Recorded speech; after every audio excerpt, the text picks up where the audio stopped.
Excuse me, জি বলেন। আপনি কে? আমি ননাস।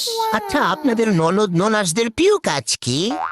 ননাসদের আবার পছন্দের কাজ কি? ননাসদের পছন্দের কাজ হচ্ছে ভাই ভাই বউয়ের সংসারে কিভাবে গিট্টু লাগানো যায়। মাকে সারাদিন 24 বার কল দিয়ে সারাদিন ওই আজারি হুজুরের মতো ওয়াজ শোনায় মায়ের কানে। সংসারে কিভাবে পেঁয়াজ দিয়ে গিট্টু লাগানো যায়, ভাই ভাই বউয়ের কি দোষ, কোন সময় কিভাবে দোষ ধরা যায়, শুধু তাদের না, তাদের বাড়ির তাদের বাপ মার কি দোষ ধরা যায় সবকিছু আমরা মনে করিয়ে দিই। তারা বয়স্ক মানুষ, তাদের তো এত কিছু মনে থাকে না, আমরা এগুলো মনে করাই দিই তাদের কি দোষ ধরা যায়।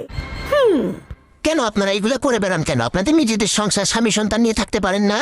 আরে না, এগুলো আমাদের মেইন কাজ, এগুলো না করলে পেটের ভাত হজম হয় না, হাগা মাথায় আটকে থাকে। তো এই যে সম্পর্ক খারাপ করে দেন, বৃদ্ধ বয়সে কে দেখবে আপনার বাবা মাকে? বৃদ্ধ বয়সে আবার কে দেখবে? ভাই ভাইয়ের বই দেখবে, আবার কে দেখবে? তো এই যে সম্পর্ক খারাপ করে দিতেছেন, পরে এগুলোর ইফেক্ট পড়বে না? না দেখলে তখনও দোষ, না দেখলে ওইটাও দোষ। বলমু দেখোস না কে, তখন আর এক দোষ বাইর করমু।